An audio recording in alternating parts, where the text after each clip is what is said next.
Welcome back, Stasa23 here, back again with some knife therapy. I'm at my local shop, Jim's Firearms in Baton Rouge, Louisiana, checking out some knives that I probably wouldn't buy myself, but I wanted to get it behind the camera. And this one I checked out at Blade Show is the Southard Han.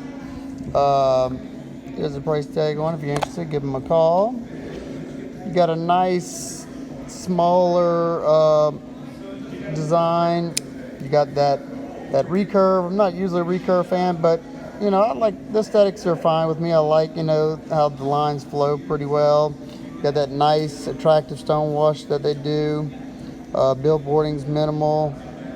The edge is kind of wonky toward the back because of that recurve.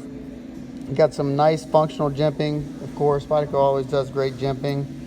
It looks like this would be a complete pain in the ass to sharpen with a fixed angle sharpener, being that the edge goes behind this. So you probably need to take that blade out to do it the easiest without scuffing up, and even cutting seemed like you'd be rubbing against these bolsters. You got the hole because they have to, and I think it looks odd. I would have rather see this knife as a thumb stud deployment rather than the flipper. Let's see, you got titanium, blasted titanium bolsters with this nice polished G10. Very nicely done. Cannot feel the transitions at all.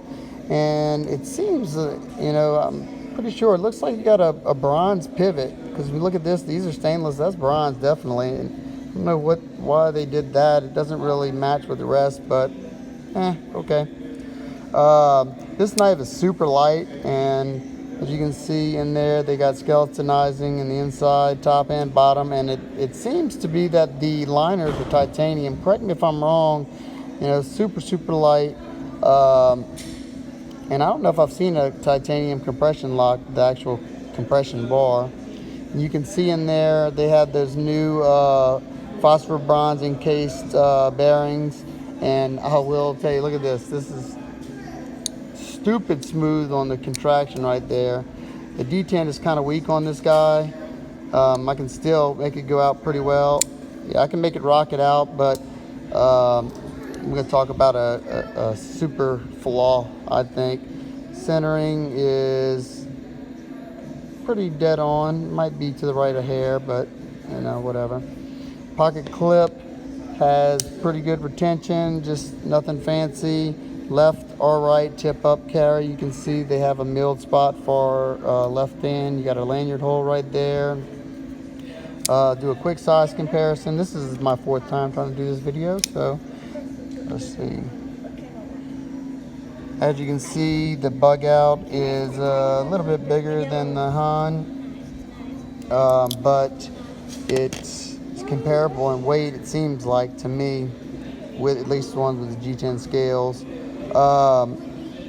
You know, I like a lot about the knife, but some of the things that will keep me from buying this knife. Ergos are nice, especially in this grip and the hammer grip. I would never hold the knife like this, but that's decently comfortable as well, and you can choke up on there pretty nicely.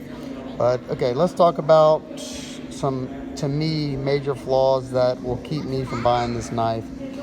First off, the detent is somewhat soft, but like I said, if you put some build up some pressure behind there, do the push button, you can get it to come out nice and hard. It did give you a milled section right there to get your finger in there, disengage the lock bar, and that's not an issue. I can easily disengage that. Okay, here's the big issue, okay? When you go to flip this knife, either, you know, light switch or push button, every single time, or at least 95% of the time that I flipped this knife, probably flipped it about 60 times in the short period of time I've been here. And let's see if you can see it. Every single time when you flip it, that compression lock pinches your finger in between there, and sometimes it pinches it pretty hard. Definitely not comfortable. Let's see that. Definitely look at this. Look at that pinch on my finger right there. Not comfortable, and definitely not something that you would want to deal with every time you flip the damn knife. Hopefully they fixed that problem in their CQI, kind of like they did with the Advocate. It looks like They're gonna go with the better bearings. I love the action is just amazing. They would have had thumb stud or been able to put a thumb stud on this guy. I would probably thumb stud with a frame lock. I would have been all over this knife because I like the way it feels in hand. But that issue is just a no-go for me. So y'all tell me what y'all think if you have this knife. Let me know if it does that to you in your hands when you flip the knife. Or tell me what you think about the knife in general. Hope everybody's having an absolute wonderful day, and I'll see you in the next one. Oh, hold on. Gotta show you all this. Beautiful blades. What is that? All right, guys. Keep it in the pants. Yep. What is this called? Calmigo. No, but what series? That's the burlesque model. The burlesque model on the Caligo. Hey, what does that look like? That's trying to creep, huh? Trying to creep on in there, huh? That they need to put the phallic clip on there. Look, it's trying to get that butter. This is the Caligo, California legal. That's what the Caligo stands for. California legal. Calmigo, I meant to say. This is a limited edition. There's only 8 of those. Limited edition, only 8 of these. So if you want to get one of these, this is number 4. You better call them. There's your price. You better call Jim's Firearms in Baton Rouge, Louisiana, and pick it up. Beautiful Damascus. Does it say what Damascus that is? It says damn.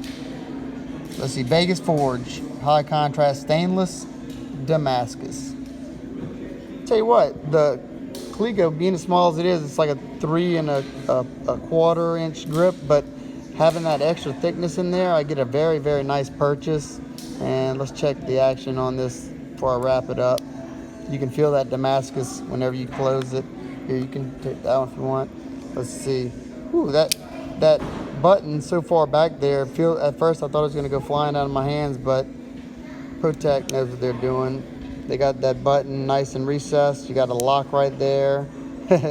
you push up on her ass and you lock it, or you unlock it and graze that booty cheek. And thwack.